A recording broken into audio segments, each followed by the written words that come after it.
Well, so what? There are times in my life and in ministry where I get a little bit confused. My wife would say, that's quite a few times when you get a little confused. But there's times in ministry that may be difficult. I don't know what to do next. I need some wise counsel.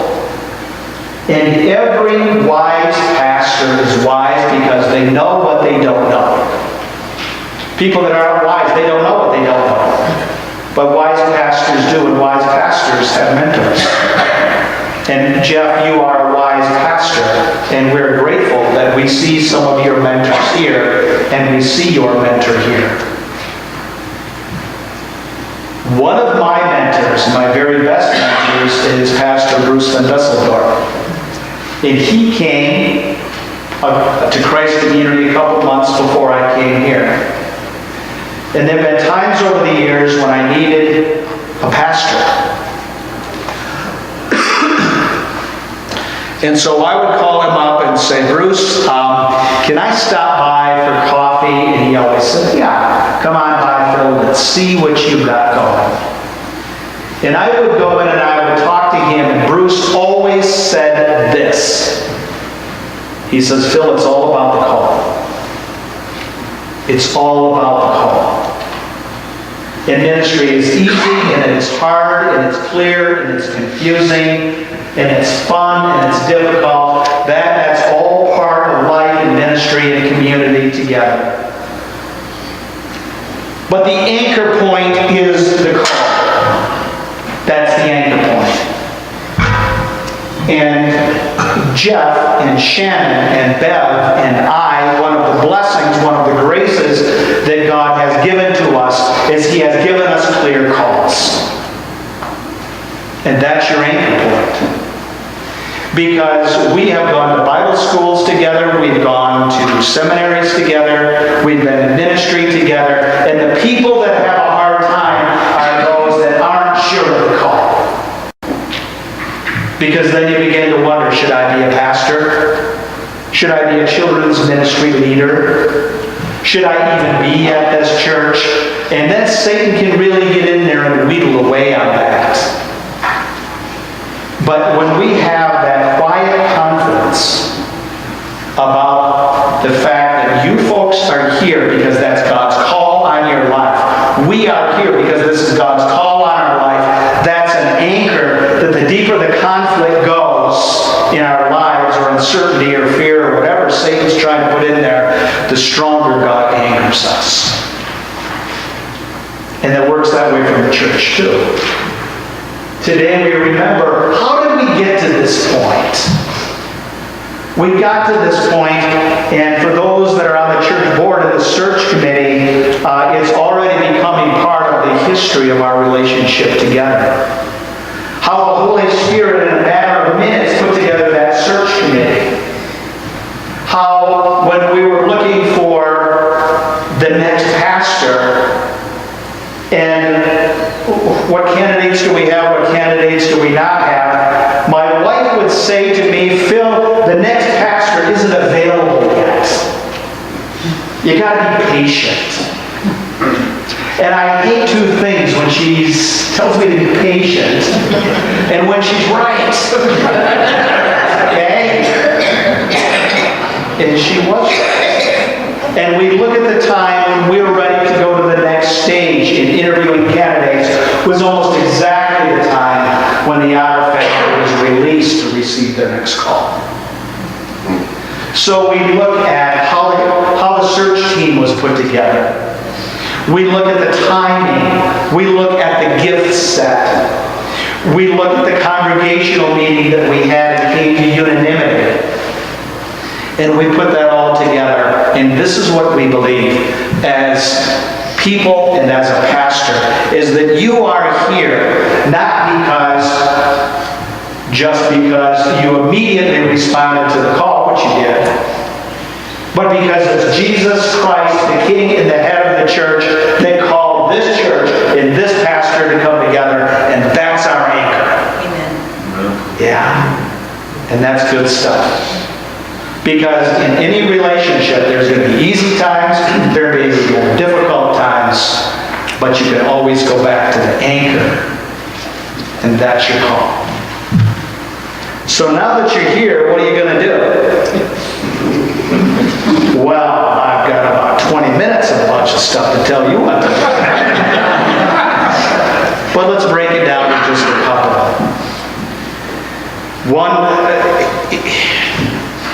And the good thing about Jeff and Shannon is that this is not their first rodeo. The comedian was saying, what if it was your first rodeo? If you go to your first rodeo, can you not say that? This isn't their first time in ministry. They've been doing this for 15 years. And the first thing that I want to talk about is something that you are already doing, and that is, Jeff, your call is to minister to Shannon and to Levi and to Lucy. Under Jesus Christ, if a man does not take care of his own family, he's worse than an infidel. There's a lot of pastors that don't take care of their families. Sometimes the minister's kids are the worst behaved kids in the church because they're smart. They're smart enough to know that what my dad says in church and the way he behaves at home, he's a hypocrite, and kids won't abide that. They will see that, that there's other people that are really more important to my dad than my brother and my sister and my mom and me. And they won't abide that. They will despise the church. So, pastors' kids have trouble sometimes because they're just a little too smart. I was 26 years old when I got the advice from an old pastor. And I was just thinking this morning, David Green was 3 years older. That made him 29. That old guy. And I probably said this to you before, but in our year of transition, I've only got so much to say, so I'm going to be repeating it. Dave Green said to me, Phil, when you leave a church, the only people that you're going to take with you are your family. But they'll only go with you if you do it right. And by the grace of God, you're doing it right. You're together. You've moved to this next church. Your family is worshiping and loving God and a healthy, strong family. And so the first call on your life is to continue to minister to your family and to let them know that of all the people in the world, they're the most important. And then you love these people. You and I have talked about that before. People don't care how much you know until they know how much you care. Yeah, that's about the 50th time you've heard that. And our job is, like the song says, shepherd the people. And the way you do that is you just love them. And some of us are easy to love, and some of us are harder to love, and I include myself in that. At different times in life, depending on what we're going through, we struggle too. The call is to love. And then under pastoral responsibilities, we're adding these up now. We're going to be up to 5 in a minute. Eugene Peterson says, throughout the ages of the Christian church, the pastor has had 3 primary responsibilities. Hasn't changed. That is to read Scripture, and you are a man that loves Scripture. Reads it, studies it, knows it, internalizes it, meditates on it, preaches it, teaches it, lives it, allows it to change who he is. To be a person of Scripture, to be a person of prayer. And I can see from your family where that's come from. As Debbie came down and you walked the church and you prayed over the church, from your mom and your dad and your family, you have been modeled, taught to be a man of prayer. Be a man of the Word, to be a man of prayer, and to help us to pay attention to God. Jeff and I had a good talk about leadership. And over the years, there's different models of leadership that come and go. And our denomination can get rabid about leadership and have us read books and books and books and books on leadership. And Jeff and I agree on this. In the Scripture, we don't see a lot about leadership. what we see is a lot about discipleship. So my model of ministry and his model of ministry is congruent. We attempt to do by the power of God what Jesus did.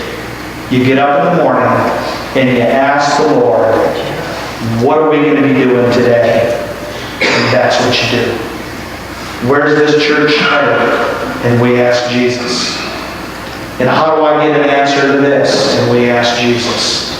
How do I stand with this family during this situation? And we ask Jesus. I am so grateful, Jeff and Shannon, for the calls that God has given you in your lives when you were young and when you're older and together with us. That's an anchor that will hold you, an anchor you can go back to. And I'm so gratitude to God that He gave this congregation that same sense of call to this family. May God be honored, glorified, and pleased by the ministry that we do together. Let's pray. Lord, it really is all about the call. And Lord, we do need to respond, and we do need to immediately follow you, but we worship you, Jesus, as the Lord of all. Be with every one of us, because not just Pastor Jeff and Shannon, Levi, and Lucy. Another day, Lord, we can talk about the fact that you call every one of us into relationship, into discipleship. May we hear your call. May we be confident in that call. May it be the anchor of our lives. Amen.